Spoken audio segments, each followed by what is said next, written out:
Munarman adalah seorang pengacara yang sempat mau dipecat oleh Dewan Pengurus Yayasan Lembaga Bantuan Hukum Indonesia atau YLBHI. Alasan pemecatan Munarman waktu itu adalah karena dia menolak Pancasila, Undang-Undang Dasar 45 dan NKRI sebagai negara demokrasi. Dia juga diduga kuat terlibat dalam organisasi Hizbut Tahrir Indonesia atau HTI yang sudah dibubarkan oleh pemerintah. Pembelaan Munarman waktu itu, dia tidak terlibat di HTI, hanya berkawan saja dengan mereka. Munarman juga pernah dilaporkan ke Polda Bali tahun 2017 lalu oleh masyarakat lintas agama di Bali karena menghina para pecalang. Tetapi laporan itu sampai sekarang belum ditindaklanjuti.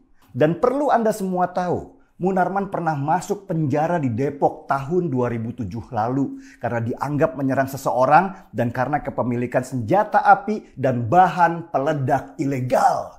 Dan Munarman bilang kalau anggota FPI tidak pernah membawa senjata api. Munarman ngibulnya keterlaluan. Jejak digital nggak pernah bohong bro.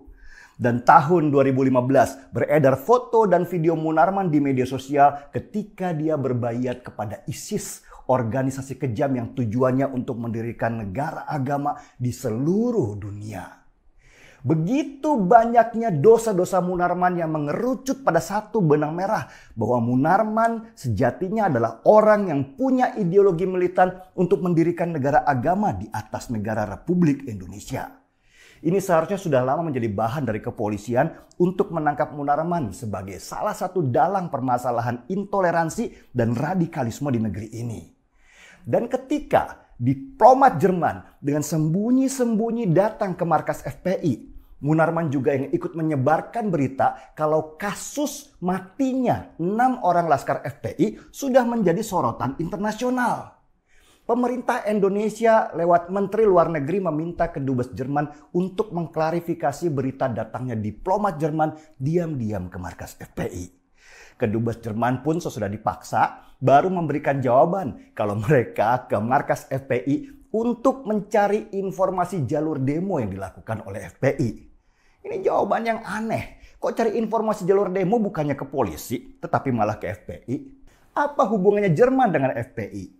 Apakah Jerman sekarang menjadi pendukung FPI seperti ketika mereka mendukung demo-demo besar di Hong Kong? Apakah ada simbiosis mutualisme antara Jerman dan FPI berkaitan dengan situasi sekarang ini? Inilah yang harus diselidiki oleh Menteri Luar Negeri. Jangan sampai ada negara luar yang mencampuri masalah internal di negara kita. Apalagi jika berkaitan dengan organisasi keras semacam FPI karena nanti akan dipelintir oleh FPI sebagai dukungan Jerman terhadap mereka. Dan itu sudah terjadi. FPI terus-menerus membangun persepsi kalau mereka didukung oleh negara seperti Jerman. Sementara ini, gaung di media sosial supaya Munarman ditangkap karena menyebarkan berita bohong tentang kesaksian matinya 6 orang laskar FPI semakin kencang.